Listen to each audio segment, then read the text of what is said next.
So what's up? Travel Chronicles, I believe it's chapter 44. Still need to upload one, so normally I wouldn't go like back to back to back, but just, some other things out there I've been thinking about after this shooting this weekend. Like, everybody on the Black Lives Matter side is like, oh my goodness, this is the worst thing, this is horrible. We really need to crack down on the police. And, I'm looking at it. I've seen the same 15-second clip that everybody else has seen. And basically in it, there's 3 police officers standing around in different spots with their guns drawn on one individual. The individual is standing on the right side, on the passenger side of the car in the front. Proceeds to walk around the car. The cop begins to pull his shirt, try to pull me. The guy opens the door and tries to get in the car, and the cop starts shooting. Okay? That guy's white. Every white person is like, dude got what he deserved. It's like, you got to listen to the police. Even if the police are wrong, even if they're making a mistake, now somebody's got it on camera. So, you didn't do anything wrong, right? But the moment you start not listening to the cops, trying to get into the car, if you're going for a gun or something, that cop has every right to defend himself. I'm sorry. I don't know why he was there. I don't know what the issue was. I don't know if he did anything wrong. But the point where you stop listening to the police and going on your own, look, there are a lot of problems, right? And I'm sure we can go back and it's like, look, why was this guy, in the street or doing whatever? Did he have a job? If he didn't have a job, what was the reason? Like, did he not have an education? Did he not have a chance to go to college? Why was he not able to go to college? Is it because, he didn't go to high school or didn't graduate high school? And you start looking at all these points. Why did he not go to high school? Why did he not finish school? Did he live in a low-rent house or, a poor area, a project area where, he couldn't get to school. The busing wasn't good. The busing wasn't adequate. The schools weren't very good.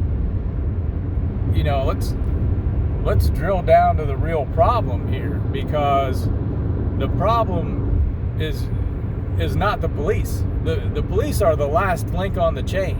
There's a lot of different links on this chain that come together, and the police are the last one. That's the last line of defense of the public.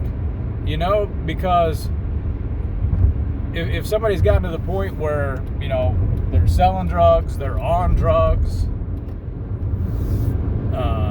they're running guns, they're a danger. I'm sorry, but that's what it is now. Like, if we want to eliminate that problem, I think you've got to go way up the chain. You've got to go way back. It's not the police's fault. The police are doing their job. It's that everything else has failed above them that's got to that point. Now, one thing that I heard yesterday is that one of the NBA teams that are in the bubble playing playoff basketball is thinking about boycotting a game. I don't know if it's just one game and the rest of the playoffs or what. But one of the players said, look, we got to put something on the line for this to mean anything. That's why we came down here. Like, dude, that's not why you came down here. You came down there to play basketball, finish the season, and make money. That's why you came down here. Because you're going to get paid. Right now, you could have opted out. You could have still, got money or whatever if you didn't want to go down there. But, people want to go down there to make a statement. This, that, and the other. The NBA has allowed you to make a statement. But let's not BS ourselves. Okay, you're there to make money. All right? And owners have bent over backwards and jumped through hoops to get down there to make money. I'm sorry, the governors of teams, because we can't say owners because that's racist. Stupid. That's stupid. Look, boycotting a game is only going to do one thing. Okay, it cost you money. That's it. All right? the people that are out there that are willing to shoot somebody in the back probably aren't watching NBA games in the first place. You know what I mean? Like, they're probably not on board with the Black Lives Matter movement. And a lot of people who, potentially would have been on your side are already boycotting because of the kneeling of the flag. They don't get that. And, that means something else to them. You really got to pick your battles here. And saying, well, we came down here, we did all the social justice stuff, we knelt for the national anthem. Like, you've made a lot of people mad. Now you're going to make the people mad that we're still supporting you, because you're going to be like, well, we're not playing now. Now we're not playing. And it's, one line of reasoning that I heard was like, well, this will get at the owners. This will get into the owner's pocketbook. It'll get into their wallet now, because it'll start costing them money if the players don't play. Okay. Here's the thing. No NBA team owner or governor, whatever you want to call it. Let's just call him owner, because that's what it is. Like, if you buy a car, I'm not the governor of the car. I'm the owner of the car. All right? I'm the owner of the house. They're the team owner. Okay? Because they bought the team. They got into that because they already had money. Okay? You're not going to all of a sudden say, well, we're not going to play basketball, so you're not going to make money on this NBA team. Okay? Then I was going to be like, I'll just go back over here and make money. That's where I was at before. I'm just going to go over here and make this money.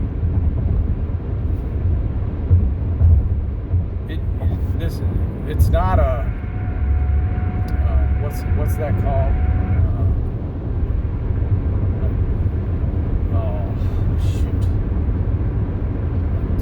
Total sum game or something. It's not that. I can't remember. I'll think of it later. But it's not this all or nothing. Well, if you don't have NBA, the owners are gonna starve to death. No. Like, they had to have money before. That's how they got a team. It wasn't some poor person off the street all of a sudden got handed an NBA franchise and like, oh, look, now I'm able to make money. That's my first job, is owning an NBA franchise. No. So like, oh, we got to put something on the line. Like, look, if you really want to do something, and this is directed to Fred Van Vliet, if you really want to do something, it's like, just draw a line in the sand and say, any money that I make from this day forward, I'm going to put into these poor communities. I'm going to make sure kids get to school. I'm going to make sure that, people aren't spending way more than they need to on subpar housing. I'm going to make sure people have opportunities to go to a trade school, to get jobs, good, legitimate jobs. Take that money that you're going to make the rest of the playoffs. This is a line of demarcation right now, and say, I'm going to reinvest that money in the community. That'll do more good than trying to boycott an NBA game, because all you're going to do then is lose the support of people who are currently supporting you. That's it. And somebody made a comment, Chris Webber, I think, made a comment last night. He's like, he was paraphrasing Martin Luther King, so I'm going to paraphrase Chris Webber paraphrasing Martin Luther King. But it's something about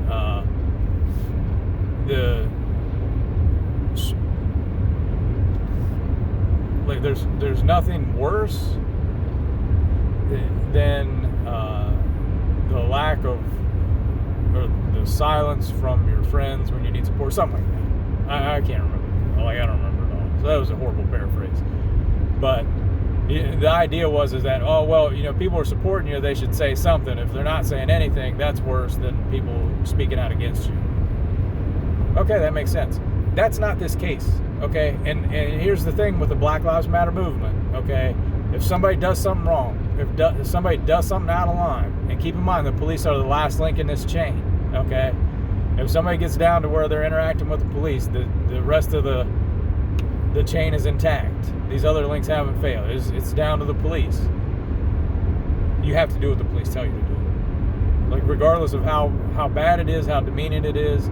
And if the police, if they were smart, what they would start doing is releasing body cam footage, right? Because we have all this body cam footage now, like, of all these interactions. of interactions where they've interacted with minorities and things have come out all right. Like, people have done what the police said, and they've gone, okay, all right, you're free to go.